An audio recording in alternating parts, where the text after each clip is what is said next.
So thank you all very much for being here. Sorry that we don't have enough seats for everybody, but we're glad that people are in Stonewall, so that's a real plus.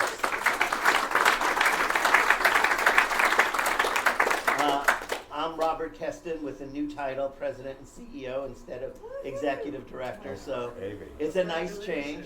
And I just want to point out that we are the world's largest LGBTQ library.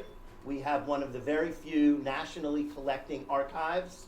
So we do collect things from all over the United States, and that gives it a unique context that the archives that collect just locally or regionally don't have. So the chairman of the board of an archive based in Chicago donated all his stuff to us because he wanted it in a national context. He didn't want it just in a local or regional one. And that's been happening more and more for us, which I'm happy to report has us busting out of the seams. We now have 3 off-site storage bins. So anyone here who would like their name on a building, we are terribly ready for you to write a check. And Monique over here, who is our development director and the director of our Stonewall National Women's Fund, will be happy to accept that. You can tell us how big you want the type size of your name. We have no pride when it comes to that. The other thing is that we are all here in quite the fight for our lives. As many of you know, the Florida government cut off funding to arts and cultural organizations, and certainly LGBTQ organizations were at the top of that list. And then after January 20th, the federal government cut off our funding. So we had gotten money from the NEH or the NEA, and the point is not how much government funding we lost, per se, but the fact that when the government cut its funding, private businesses and foundations started to dramatically change the way they gave money. And so they have started ghosting our community. Organizations that we took for granted would continue to be supportive are no longer supportive. And not only are they not supportive, they won't even talk to us. In fact, some of them, very large Fortune 50 companies, have stopped even allowing their employees to serve on boards of LGBTQ organizations. And we've had that experience here, that one such organization, this senior executive vice president called us, told us they were ready to go on the board, and then stopped returning phone calls. It's a crisis. And our community has to step up to the plate, because we're not going to survive if we're going to be dependent on government and if we're going to be dependent on corporations. They are not interested in us surviving. They're going along with getting rid of DEI, and they're going along with looking at us as pariahs and scapegoats. So I hope those of you who are not members will consider doing so today. Those who are interested in getting involved, please come and see us, and know that this place holds and tells your stories. That's why we're here. We're here to make sure that the stories of our community, the history of our community, the culture of our community is alive and well and able to transcend anything that the government does. But we can't do that without you. So, with all the not so nice things that are going on in the world around us, and the United States is not unique in that at this particular time, we are going to go in a different direction. And I was waiting. How do I follow this with a fart joke? well, you'll be able to in a second.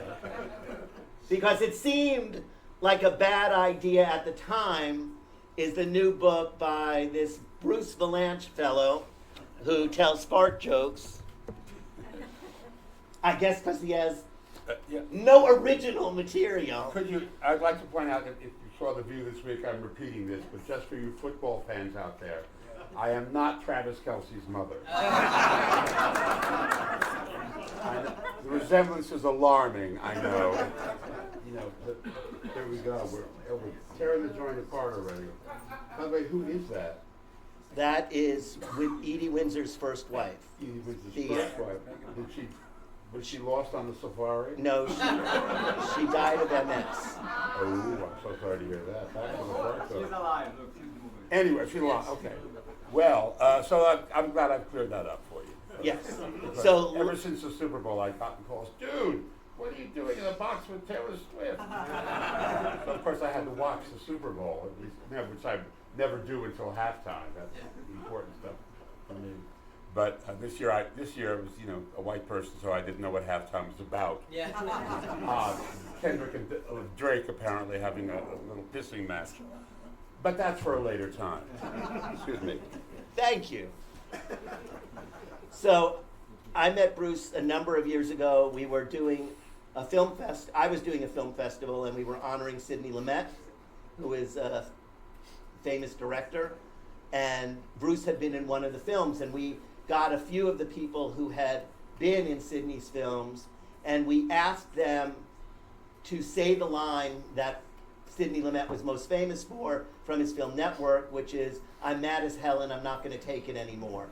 And Bruce and Sean Connery and Dom DeLuise and a host of other people all recorded that, and we played that on opening night of the film festival for Sidney, which he thought was quite clever and quite fun. I have not seen Bruce Vilanch since then, until I watched the Super Bowl. And then I thought he was either Kelsey's mother or he was an older Taylor Swift. Thanks. I don't have the legs for that. But she does have blonde If hair. I could put on red lipstick and I'll look like her. I'm telling you. Exactly. So could you. Anybody. So we're going to talk a little bit about the book, but you can all read the book. So there are other things in Bruce's life that surround the stories that are in the book, and I'm hoping that we can bring some of those out, because those you would have to wait for the next book, and there's no guarantee that he'll be able to write that one without very good lawyers. So you start the book with Star Wars. Yes. Well, I wrote the Star Wars holiday special, and I'm wearing the B. Arthur Bowie shirt. Because B, if you watch the thing or know anything about it, played the woman who runs the canteen on Tatooine. And it's a long story. It's a whole chapter, actually. But it was because of doing Star Wars and a bunch of other shows, during COVID, everything was locked down, and I was doing all these podcasts. I was a guest on all these podcasts, and they were all run by young people who would ask me about these shows. These are people who were not born when we committed these shows, and they were asking about them. They'd seen them on YouTube, and I couldn't believe. You see, we thought we had buried them forever, but evidently the graves were too shallow. They all came back, and I mean, my ass is riddled with bites from all of these shows coming back. And I thought, well, gee, there's a book in this about how I wrote the worst shows of all time and survived, and so did they, by the way. They're all still around, and other things as well. And it seemed like a bad idea at the time, but it seemed to be working out so far. You're all here, so I'm thrilled. Thank you. I love coming to Lauderdale. This is, are we at Johnson's, or is this somebody else? Some of the faces look familiar, but it's different lighting. Totally different lighting. No, this is the pre-dress and clothes optional pool party. Oh, good. At the condo. Okay, good. So with those things that you've done, you've worked with an awful lot of extraordinarily talented people. Yeah. And some who had none. Well, let's talk about them then. Oh no, you'll have to draw that out of me. In the book, you don't really give a lot up about who was easy to work with and who wasn't easy to work with. But we all know from our own experiences, no matter what they are, Yeah. that there are people that are fun to work with and there Yeah. are people that not so much. Sure. So in the Star Wars one, for example, who was a real pleasure? You certainly mentioned Carrie Fisher as being really more talented than people realized Oh, yeah. because she never got to show off Right. much of her skills. Carrie wanted, she wanted to, the show is about Han Solo and Chewbacca trying to get home to the Wookiee planet Kashyyyk because there was Life Day, a holiday George Lucas invented that he thought it would catch on. It never did. But he held on to it. He finally, when he sold his company to Disney Plus, he did a Star Wars holiday special with Legos. And it was a different plot, but it was all about Life Day. And so our show was all about Life Day, which we thought would be Festivus for the rest of us, but it never happened. So they're on their way home, and they have various adventures. And they're, of course, in contact with the rest of the Rebel Alliance. And Carrie is Princess Leia. She hadn't graduated to Commander-in-Chief Leia Orgasma, whatever her name is, later on. But she wanted to sing on the show because she wanted a singing career. She was Debbie Reynolds and Eddie Fisher's daughter, so the singing came naturally, but she didn't want to do that kind of singing. She wanted to do sort of pop, rock, folk singing, and she wanted to sing a Joni Mitchell song on the Star Wars special as Princess Leia. She had a guitar, and I said, "You look like your mother is the singing nun. You don't want to go down that road." And so she had a song, since it was a holiday, she wanted to sing Joni Mitchell's Christmas song, which is called Green. Just a little green in the corner, and it's kind of a holiday song. And so we said, I thought this is never going to happen. And so we called Joni Mitchell and pitched her the idea, and she went, no! that thrilling soprano that she had. So we finally, Kenny Mitzi Welch, who wrote all the Carol Burnett medleys and stuff on her show, wrote a song for Carrie to sing that was the Life Day anthem, which you've never heard since the show. I mean, absolutely, I don't think anybody's ever been played or recorded by anybody. And of course, Life Day has been co-opted by the Star Wars religioso nerds. You know, it's the Scientology of the nerds, Star Wars. There's May 4th is now May the 4th be with you, which is their holiday, their official Star Wars. It's so sick. But I love it. I mean, at the same time, it's harmless, you know. No animals are harmed in the making of this holiday. So it's okay. But that was, Carrie was one of the players in the thing. But, you know, everybody, Harrison was the only one. They all got a lot of money to show up for 2 days. And like Mark Hamill dove into it. He was doing the thing with the robots. He was running a robot repair shop, and a robot has a stroke and blows up, and he was having fun. And Carrie was having a good time. Of course, I exaggerate our drug use. First of all, if you remember the 70s, you weren't there. This is the first rule. Absolutely not. And so many of these ideas were conceived in puffs of smoke, and they wound up that way anyway. And everybody was sort of half-baked, and I exaggerate. I used to say Carrie and I would snort the sweet and low in the cafeteria, but that wasn't exactly true. Carrie had a lot of things going on, but I then read a story that said Vilanch, who admits to copious drug abuse, and I thought, no, it was not copious. It wasn't even abuse. I did every drug once, except heroin. I didn't do that, you know. But I mean, I'm gay. I did ecstasy, of course. You know, so I don't deny any of that. But there was a lot of that going on with everybody on the crew at the Star Wars Club. The cast, the crew, everybody was doing it. Except Harrison. Well, no, Harrison was doing it too. He just didn't want to be there. You know, he was a genuine movie star, and he was being asked to do this ridiculous, campy, unintentional camp. I mean, it was campy because it was unintentionally funny. It was the best kind of camp, which is failed seriousness. You know, the highest camp of all time is Richard Nixon. Every time he came on TV, I would go, I can't believe this asshole. So, I mean, that was the highest of camp, and it was kind of somewhere in the camp iconography there. But Harrison was having none of it. He would only do the lines, and he would only give you one take, and you just have to do those lines, and he was fine. He was on solo, That was. Otherwise, though, I have to say the guest stars had a great time. Bea had a great time. Art Carney, Diane Carroll. Diane Carroll was a vision that the kid has in a hologram. It was a virtual reality helmet that George invented before there was such a thing. And the kid had the grandfather put one on. There was a grandfather Wookiee in the thing, silverback Wookiee. And Diane Carroll is his fantasy. And so it was like the first interracial, interspecies romance on network television. For years I would say to her, "Where's your NAACP Image Award? They lost mine. Where's yours?" And she was so classy that nobody at the time nobody ever said anything about it. And now in a woke era, I get these things say, "How could Diane Carroll do that? How could she debase herself?" And all that. And there's Harvey Korman as an intergalactic Julia Child, with 7 arms, and I got this thing saying, "Harvey Korman did blackface in this show." I said, "No, first of all, he's not human. He's an alien. He has 7 arms."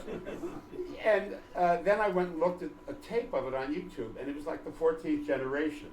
The makeup was purple green, and after 14 generations of tape, it looks like it could be blackface.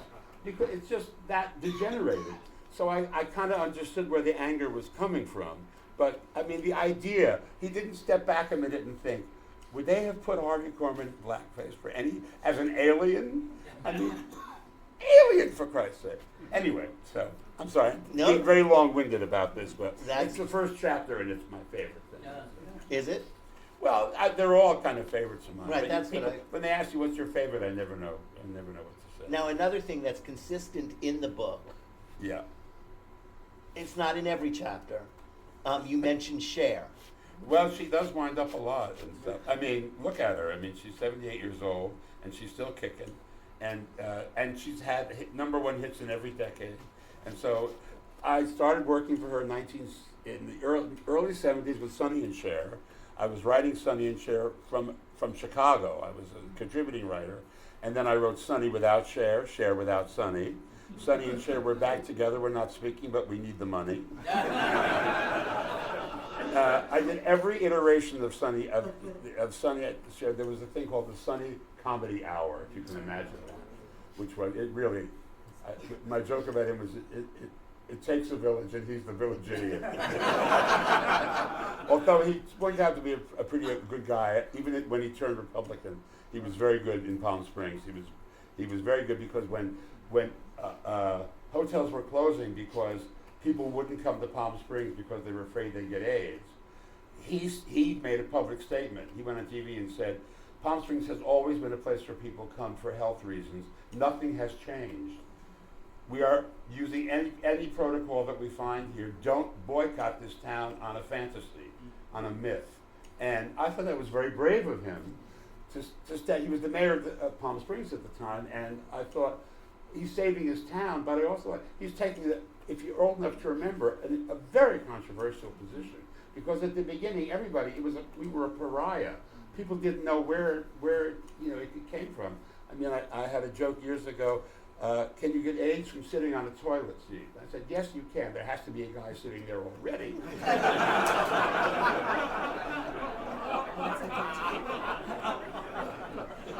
But yes. So that was, and then I did Cher's Vegas act. She had a big Vegas touring act, which was 90 minutes long, and she was on stage 55 of the 90 minutes because she had 18 costume changes and 17 wigs. She liked the red wig; she wore it twice. And so I wrote all of that stuff, and the goal, of course, was to give people things to see while she was off stage changing costumes. So we had everything. We had drag queens, we had bungee jumpers, we had everything to take their mind off the fact that she wasn't on the stage. And we've been friends for a long time, and there are a few things in the book. There are two things specifically. The Star Wars holiday special she didn't do. She was offered the Diane Carroll thing, and she was having a procedure, so she couldn't do it, so Diane stepped in. And then she was offered the lead Can't Stop the Music opposite the Village People, which I wrote the first 300 drafts of and then was fired. But the producer just kept calling me for advice the whole time. And she never even got to read that script. I mean, I mentioned it to her, she said, was I offered that? I was offered so much shit, who knows? Who could remember? Jesus. You know, I had no kind of movie career at all, then I won the Oscar. And then I had no kind of movie career at all. Well, as she said, actors don't think she's an actor, singers don't think she's a singer. Exactly right. Exactly right. She, I used to do a joke about, I was on a gay cruise to Alaska, the Hubbard Glacier, and you watch the Hubbard Glacier calve, pieces of it fall off every day, and you sit and watch it. I said, it's kind of like Cher. I mean, like, she'd be here tonight, but she's having the left nostril realigned and all that. And so I came into rehearsal one day, and she said, Vilanch, you fat fuck, are you still in the business? I know you've never seen a man do a Cher impression. At least not since Will and Grace. Exactly right. In Don't Stop the Music. Yeah. Or Can't Stop the Music. Oh, well. And which Bette called it, I'll Stop the Music. Bette Midler, who I've worked with for 50 years, excuse me. Thank you. So what about Bette? What about her? What did you write? Well, everything. I mean, I started out at the Tubs, and then we went on. You know, I mean, she said, "Yeah, it's your wagon on my star." I was in Chicago being a journalist, and her manager sent her to Chicago to perform. She was on Broadway in Fitler, getting married to Leonard Fry every night, I think. And she took a week and came to Chicago with this act she did at the Improv. And I said, "You're very funny, you should talk more." And so it got me lines, and I began writing lines for her. And that was the beginning. And it's still going on today with Hocus Pocus 3, ladies and gentlemen. Gird your loins. They're back. Will 3 be funnier than 2? Well, How could it not? that got platinum. The guy, I wrote a flop musical, and it was in previews, and my mother's card game came to see it, and I went down the aisle during intermission to see them, and the guy sitting behind me, "You're the writer." I said, "Yes." "Does it get any better?" I said, "No, you can leave now." But you know, it depends on I guess your opinion too is not particularly high. So, but you know, I Midlerized the movie. That's you know, when they first wrote it 30 years ago, the two guys wrote a very funny script, but they didn't have a character for Winifred, and so we came up with a kind of pseudo-Shakespearean thing, these and thous and all of that, and use of antiquated words because they were from the 17th century, the witches, and and that's, you know, and it was fun. We had a good time doing it. And then, so when they came back to do the sequel, I was back Midlerizing, and I am Midlerizing yet again.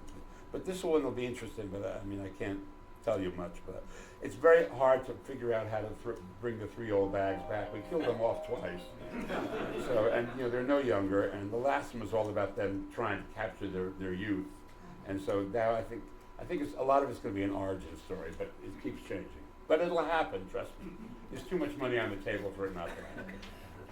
So out of all the things that you've written, what are you most proud of? Well, Since in the book you say what you're least proud of. well, the book is what I'm least proud of, but I enjoy the most.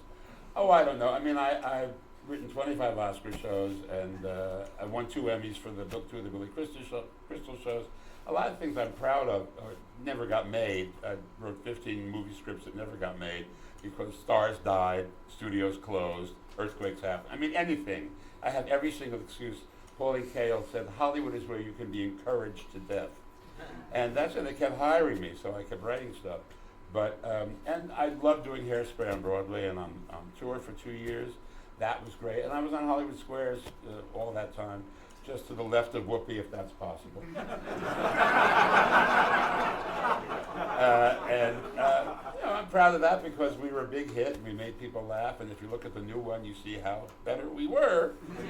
Although Although if they, I will be on it. Once they have to get to the V's on the list, they will eventually call because they'll run out of people who are willing to do that. That's what happens with game shows.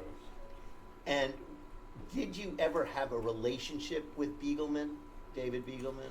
I knew him. I mean, David Beagleman was Judy Garland's manager at one point, stole a lot of money from her, and was the head of Columbia Pictures, during which time they discovered he was stealing money from them, and so he was tossed out, and I think he was in jail for a bit.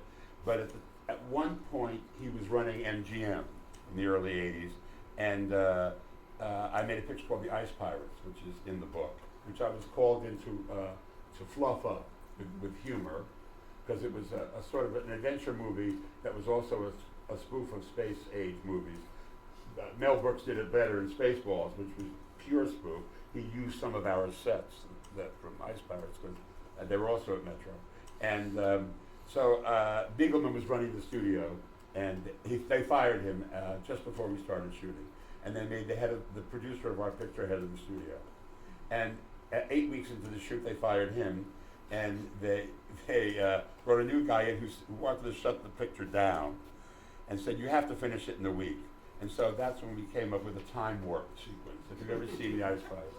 The Ice Pirates, meanwhile, was a half-assed hit when it was released, and Robert Urich was the star, and Angelica Houston played an Amazon pirate, and it was a hysterical cast. John Matuzak, the football player, and Ron Perlman, who was a serious actor who became a very serious actor afterwards, and John Carradine, who was barely visible to himself. I mean, he was very old, but had the greatest, filthiest stories. We had a great time making the picture, but when Angelica had made one movie before this, and the next movie she made was Pritzi's Honor, and she won the Oscar for it. So they kept, every station wanted to do an Angelica Houston film festival. There were 3 pictures. Ice Pirates was one of them.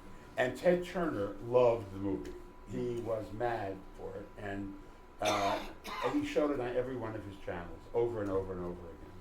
And as a result, Angelica now says if she gets interviewed by somebody under 40, their first question is, "What was the ice like making the Ice Pirates?" She says, "I can't kill this thing.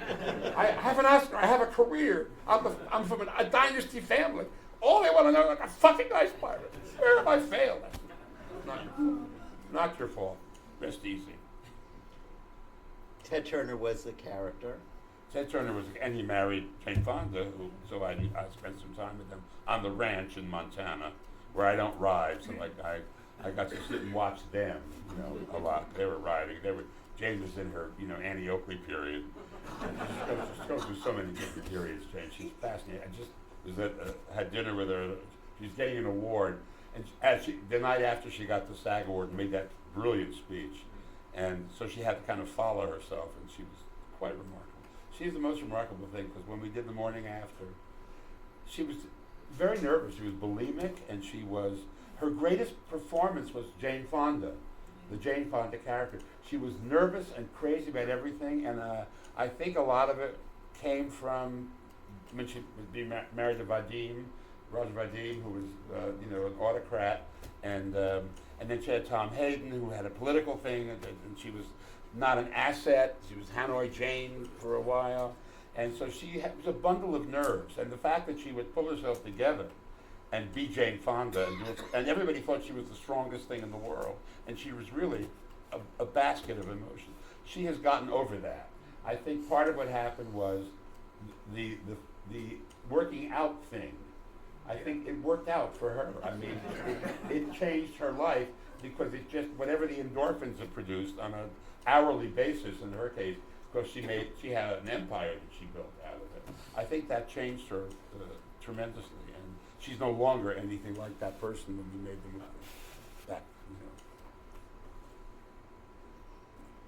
When you go into a project, is it mostly because you're hired, or how many? I mean, you said you wrote a number of scripts. I would imagine some of them you wrote on your own. Oh yeah, you pitched them.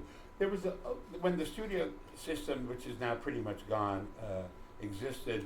You could go in and pitch ideas, and there was development. There was a lot of money for development, and so there were a lot of things, a lot of scripts being written. So I could go in and pitch them an idea, and they would buy it. And then, for one reason or another, it wouldn't get made. That doesn't happen too much anymore.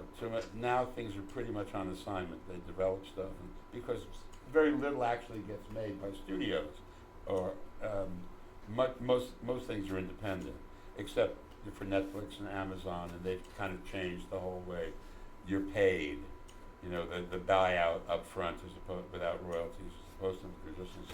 That's why the writers' strike was so long, because it's a new business model that's going on now. It never happened like that before. So it's a little dry, but it was that. If you were wondering why everybody was on strike for so long, it's because the powers we were striking against could not get together at a table and agree on anything, because Netflix, Amazon, and Apple are in a different business than Paramount, Disney, Universal, and all of them.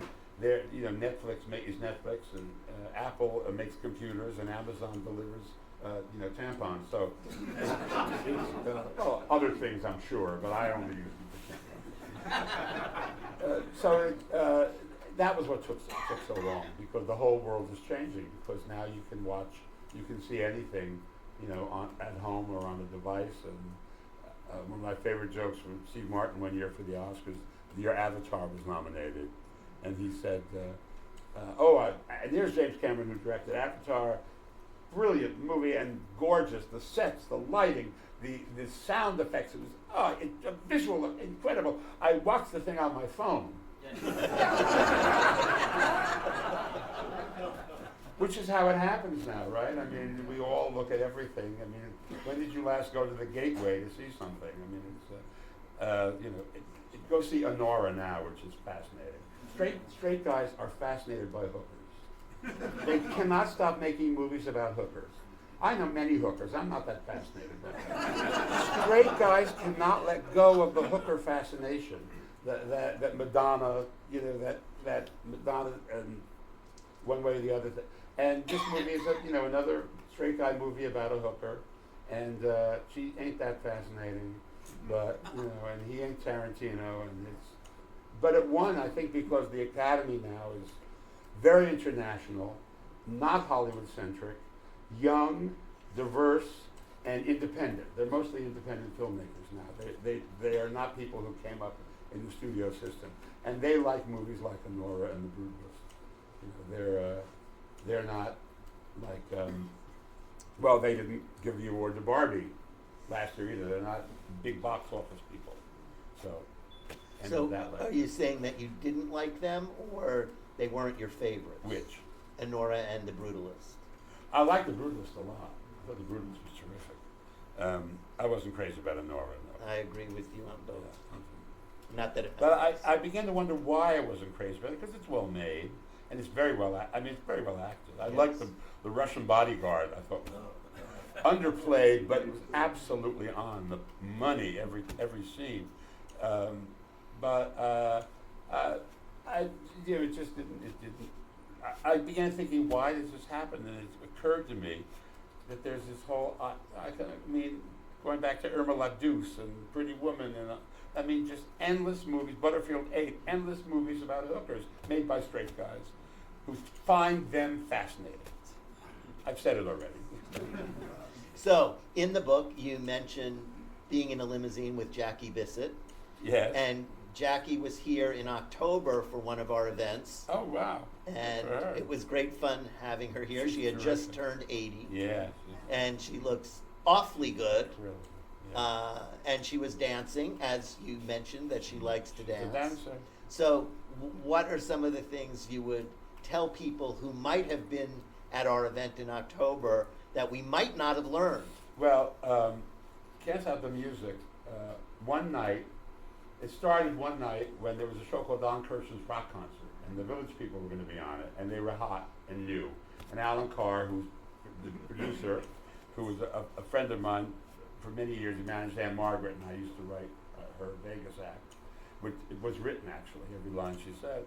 And he said, we're going to go see the Village People tonight. They're taping Don Kirshner's Rock Concert.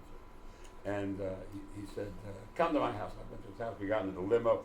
We're picking up some friends, and the friends were Jackie Bissett, and at the time she was living with a Frenchman named Victor Dre, who produced French pictures, and turned them into American movies, and then later became a famous restaurateur, Dre's, which is a club in Vegas, and that ended not long after that. But so we all, the four of us, drove down to the MGM lot, and we saw the Village People, we met the Village People, and of course we were chemically altered. We had drinks in the car, and it was 78, 79, and we and Jackie was on the dance floor dancing with people.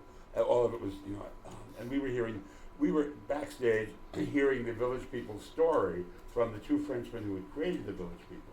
And Alan thought it was a fabulous story about this guy comes to America and he sees all these guys doing imitations of American gay male icons, the Indian, the cop, the GI, all of that, construction worker. And he thought, oh, there's a movie in this about how this guy puts this together. And so we were writing the movie in the car on the way home. And of course he said, and Jackie, you'll be the girl. And you will be his best friend, and his love interest, and you'll be helping him, and you're a big star in the movie. And everybody, we all nodded, they got out. He wouldn't let go. So we wrote up a thing, and Jackie, they kind of said, yeah, I'll do it. And then they called me, and they said, we have to have lunch. Which I thought, when they say that we have to have lunch, you know what that means. So they were saying, now tell us about this movie for real. And I said, this is what we know. And she said, I don't think I can do this. She said, I'm not that kind of a comedian that I can, and I'm going to have to carry all these outrageous guys, and I just don't see it. And so she backed out of it, and we remained friends, and through several different husbands and lovers, and the Russian ballet dancer whose name got out of my head. Goodenough, and who was a lovely, fun guy. And anyway, so that's Jackie. I mean, I haven't worked with her in anything since, but we had the same agent in London, and so I would run into her with him when he was in LA. That's all. She's terrific. I wrote a thing for the Oscars, the first Oscar show, which Alan Carr produced. Jackie and Candice Bergen, pre-Murphy Brown, presented the foreign language work, and they both speak French. And they did it in French. And of course, Candice was married to Louis Malle, the great French director. And we had subtitles. So, and the subtitles, of course, were not what they were really saying. And so there was that was the kind of the joke of the thing, and it worked very well. It was one of the things on the show that really went well, and they were great sports about doing it. Oh, and then they had to bring in Jack Valenti, who barely spoke English, much less not French, and he was the head of he worked for LBJ, and as his reward, he was the head of the Motion Picture Association. For about 900 years. For 900 years, introduced the rating system and a whole bunch of stuff. Here he was between these two girls. And he was one of the few people in the world that made me feel tall. Yeah, he was. He made them feel tall. I mean, they were the microphone looking. They're two regulation height women, actually. They're not like supermodel skyscrapers. They just come off that way, because they know how to walk. Is that the only thing you did with Candice Bergen? No, I wrote a script that Candice was going to do that never got made. It never got made. It was called Say Goodnight, Lillian, and it was about a housewife who becomes a stand-up comic. And it got short-circuited by a picture called Punchline with Sally Field, which was the same subject. And I wound up getting called in to write some of her material as her stage material as the comedian. So the thing with Candice never got. Candice was very eager to do it, but so we never worked on that. But I was around on Rich and Famous, which was George Cukor's last picture, that she did with Jackie, actually. So that may have been why they were on the Oscars together that time. Now it occurs to me. And I was there on that for a little bit. A friend of mine wrote it, so it was a remake of a Betty Davis movie. old acquaintance. Yeah. And tell us some of the stories from the other Oscar shows that you wrote. Well, the thing I love about those shows, other than I get to work with everybody, is that the hosts are terrific, and you get to play around with them. And the host is always ready, has to be ready to come in with something that if something happens on the show. So we like to keep it spontaneous and live and react to what's going on. And but Steve Martin, the first time with Steve Martin, we had a great joke for the after the monologue. He was going to do the monologue commercial. He was going to come back and say, "I have good news and bad news. The bad news is my fly was open throughout the entire monologue. The good news is the camera puts on 10 pounds." A great joke, and he said, "I can't do that. It's a cock joke." I said, "It's not a cock joke. It's a camera joke. Ask anybody." You know, pulled a nun off the street. "Sister, what do you think of that funny joke?" So, and we wore him down, and even the network censor said he could do it. So we wore him down, and now we're on the show. He does the monologue. Monologue kills. He's standing in the wings. He's about to go out. He turns. He says, "I can't do the cock joke." So I'm not going to argue with him. He's about to go out for 1 billion people. So I turned to the stage manager and I said, "We've cut the cock joke." And the stage manager goes on the public address and says, "The cock joke has been cut." The whole audience hears this. I'm looking out there as Judi Dench is going, "Cock joke?" And so he went out, and of course on the screen it said, "No cock joke." So there was no cock joke at the Oscars that year, but that was one of my favorite memories. Then subsequently, one that did go on it was the year that we invaded Iraq, and Bush was president. Bush the younger was president, and Michael Moore won the documentary award for Bowling with Columbine. And he came up and he brought all the other nominees on stage with him, and it was very lovely. And then he started doing a speech about George Bush and the war and George W. Bush and the war criminal and all this. And people began booing, and the stagehands began booing more than anybody. So it was coming from all sides. And so we were in the wings because there was a commercial, and then Steve had to follow this. And so we're back there.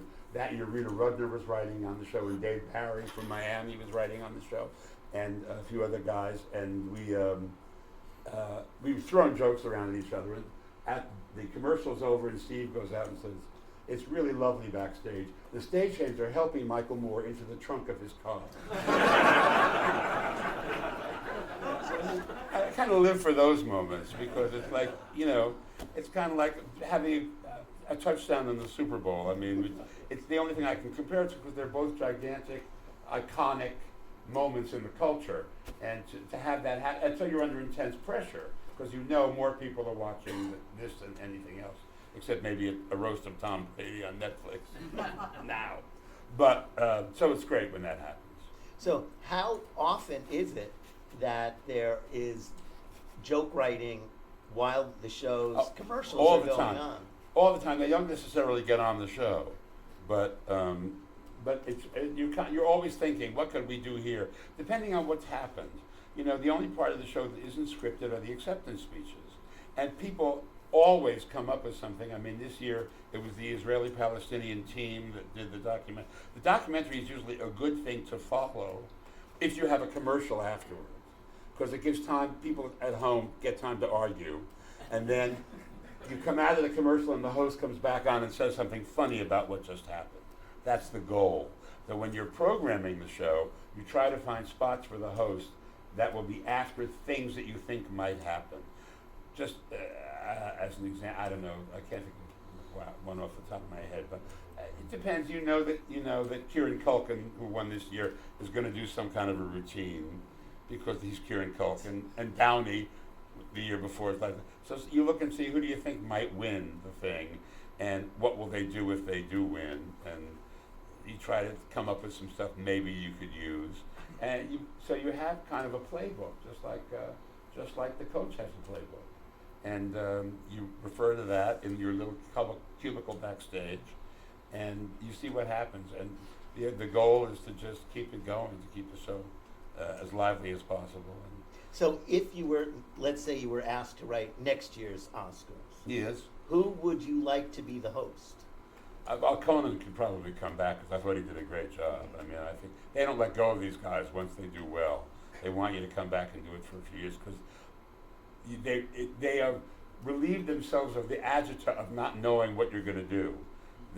That's why Billy, Whoopi, Steve has done 3 of them. Jon Stewart did a bunch. Kimmel did a bunch. I mean, the Academy and the network are happy because they know basically what they're going to get is going to be a variation on something. And then after a while, of course, they say, it's tired. It's like the old Hollywood thing. You get me Joan Crawford. You get me a younger Joan Crawford. Now, hell with Joan Crawford. Get me another type. So you said that Sally Field's film supplanted. That particular script, yeah. I had a movie that John Belushi was going to do, and he died. I just was furious with him. He was a friend from Chicago. He was in Second City. The Belushi brothers, Johnny and Jimmy, were both at Second City when I was there. And the Murray brothers, Billy Murray and Brian Doyle Murray, his older brother, were at Second City. And so I knew all of them from the old days in Chicago. And I loved John, and we kept talking about a thing to do. And I had an idea for a movie. I'd seen a movie, an old B movie called Bury Me Dead, about a woman who comes back from a vacation and walks on her own funeral. Her husband has declared her dead. And I thought, this would be a funny thing to do, but reverse it, where he left and his wife, who always was a shrew, decided to get rid of him. And it was, we were going to do it. It was we got a green light for it, and then boom, he was gone. So that was sad. Did you do anything else with Sally Field? Some Oscar presentation things. I think that was unless I'm forgetting something. I don't think so. No, but we've been on a lot of panels together. I don't know why. I presented an award. I did a thing like this at Santa Barbara Film Festival, where I was you and Sally was me, and I had to do a whole career retrospective with her. That was fun. She's great. She is. Oh yeah, and she's a great. Bet was nominated for the Rose the same year as Sally was nominated for Norma Ray, and we knew Sally was going to win. I said, she was the flying nun, for Christ's sake. I mean, and Burt Reynolds' girlfriend. And to come from this kind of light background to a movie where she does a terrific performance in a really great part in a meaningful film, they're not going to not give her an Academy Award for that. That's the end of that saga. And, of course, she won. And then she won another one. She won another one, but that was kind of a weak year. But her speech got famous, and she lived with it for years and finally monetized it. She went to Visa, or they came to her and she had a commercial where she said, "You like me, you really like me."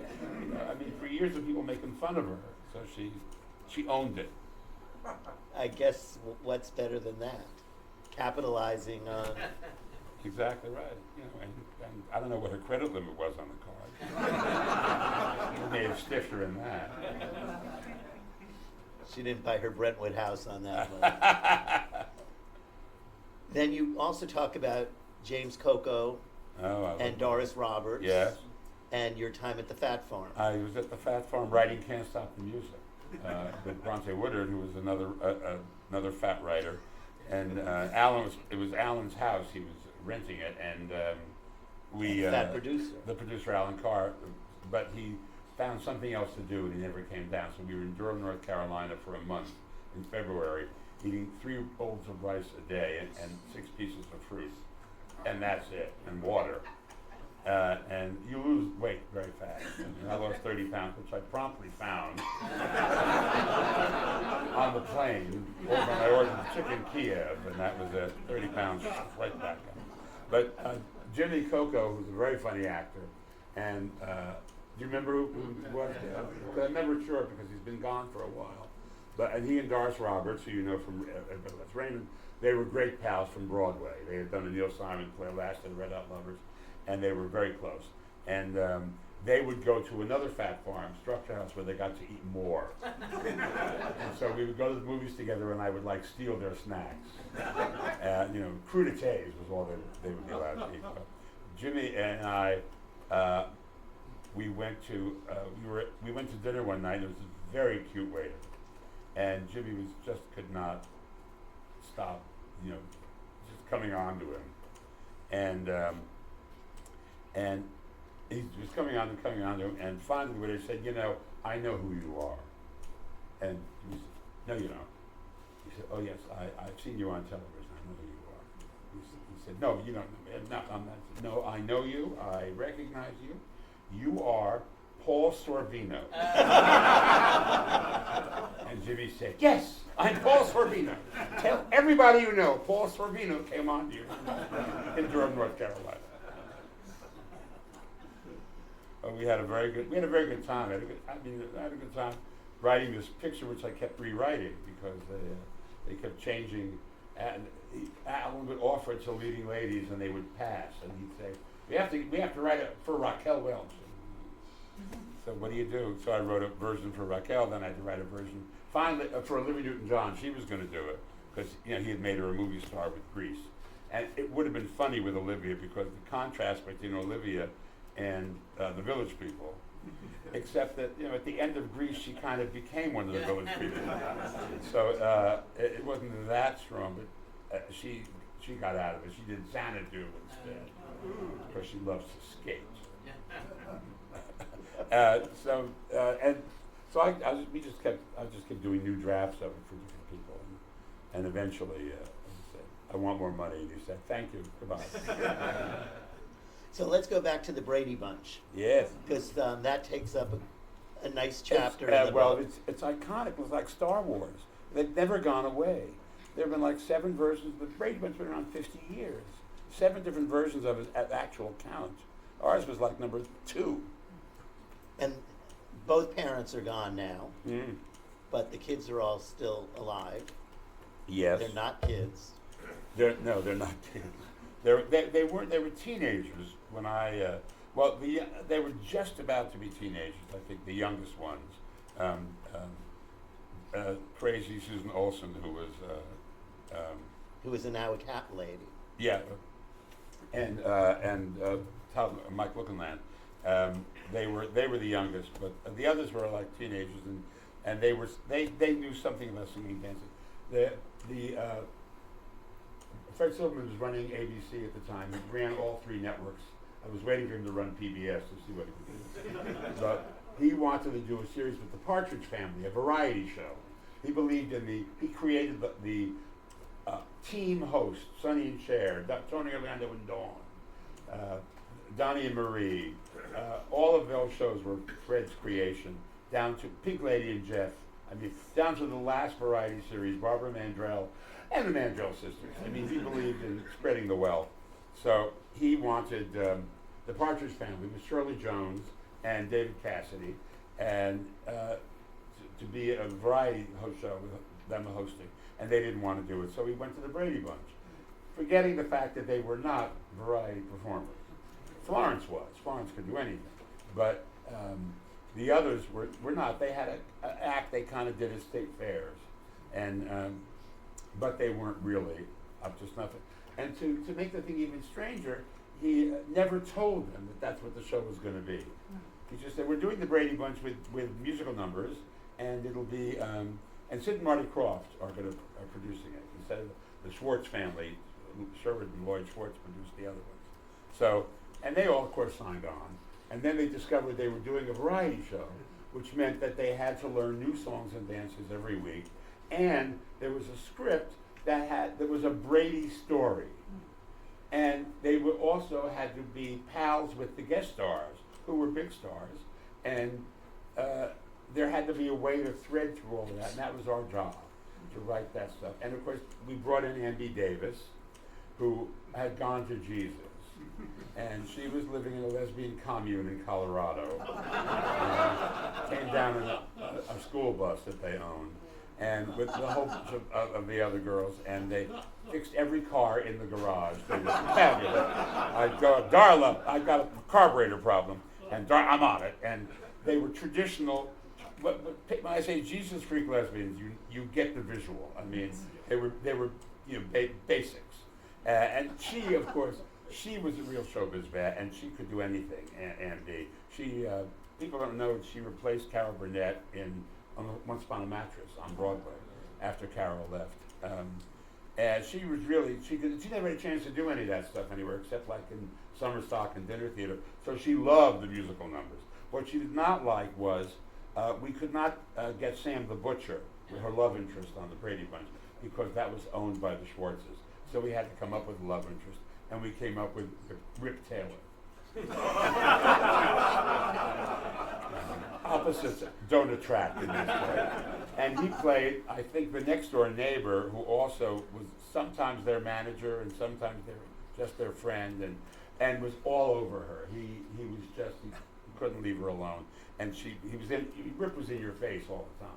He was always on stage being Rip Taylor, throwing confetti at you, throwing his toupee, small regulars. And he was insane. I liked him. He was, but he was a lot. She was having none of it.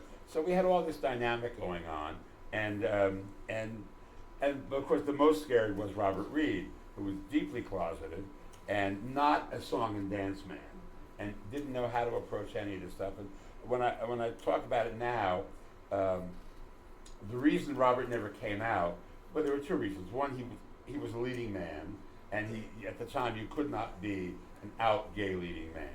But the other reason he didn't come out was because when the kids were little, in the first version of the Brady Bunch, he became a surrogate parent because some of them had parents who viewed them as revenue streams, and that bothered him. He, of course, lived with his mother, had no kids, but he felt these kids were being taken advantage of, and he became their surrogate. And then they grew up, they got older, and on this show, they were teenagers and all that, but for him to come out would then be immediately, pedophile, because, he loves these kids and all that. And so he didn't want to, they would feel betrayed, because they would be put in the position of having to defend him, and he didn't want to do that to anybody. So that was his overwhelming reason that nobody knew about why he would never come out. On the show, his dilemma was he didn't sing and dance and didn't have that personality. Mike Brady was an architect, and none of this stuff. There'd be no reason he'd be hosting a variety show. So I said, I think that's what you play. I think that's what we write. Mike Brady is scared shitless every episode because now he has to learn how to tap dance. Now he has to be this person he isn't. And he ran with that. He liked that. Now, of course, then I had to do extreme things. Like I put him in Carmen Miranda track because it would be so silly and ridiculous. He could flunkfer around and it would be funny. And that was when he got what to do on the thing, and he was much more comfortable. But the show was just ridiculous. I mean, it was fucking ridiculous. I mean, we had an episode, my favorite episode is Barry Williams, who played Greg, is old enough that he feels he can have his own apartment. But he's on a budget. And so he goes to look at apartments, and of course Rip Taylor goes with him to look at apartments. And they're looking at one apartment, and it has been rented by Vincent Price, who's a guest star. And Vincent Price is going to rent it to Greg. He's gotten it because the apartment is haunted, and he's a spiritualist, and he is looking for, and he's also, by the way, playing Vincent Price. But this playing Vincent Price's hobby is finding ghosts, and he has all these ghosts. And I named one of them Stella because I just wanted Vincent Price to walk around going, Stella! In a Vincent Price voice, which I can't really do. And this was pre-Thriller, but he had done all of those Hammer movies, the Frankenstein and Dracula, all those things, which were kind of like spoofs of the movies at the same time. So him and Peter Lorre, they did all of those things. And he was brilliant. He was Les Travis's wife, was there the whole time, Coral Brown, who you probably know from Auntie Mame. she's Vera Charles and Nancy Mame, and she was hysterical, and she was very Vera Charles, I must say. She was a great lady of the stage, even though she's never a great lady of the stage. Her most famous thing in Hollywood was she's remembered because there was a woman named Rady Harris who was a columnist for the Hollywood Reporter who wrote something about Coral that Coral didn't like. And Rady Harris had a wooden leg. And there was some big Hollywood event. Coral went to the ladies' room, and in the stall she saw a wooden leg with, nylons and a high heel propped up. And she just went under the stall and pulled the leg out. And carried it, and there was an attendant. And she said, "Hide this." So Rady Harris couldn't get out. And finally, she got out. The attendant had to help her out and said, "Oh, she stole the leg." So Jacqueline Suzanne heard the story and put it in Valley of the Dolls. If you remember Susan Hayward, and Patty Duke takes the wig and flushes it down the toilet, and that is from that episode. And anybody who was in the business in Hollywood instantly knew this was the Rady Harris Coral Brown story. So that's the most famous thing, other than Auntie Mame, that you'll know from Coral Brown. But the fact that we were doing the Brady Bunch, I mean, with these two actors who were like the real thing, and they were on the Brady Bunch. And the people like Lucille Ball and Newton Burl and Tina Turner was on the Brady Bunch. Well, I did that. She left Ike, and Tina Turner did the movie Tommy with Anne Margaret, and they became very close. And when she walked out on Ike, she left everything. She didn't have a stitch of clothing. And it's in the movie, the Angela Bassett play. But what's not in the movie is she went to stay at Anne Margaret's. Anne Margaret had an apartment. She and Roger had an apartment above the Coach House in Benedict Canyon, and Tina lived in that for a while.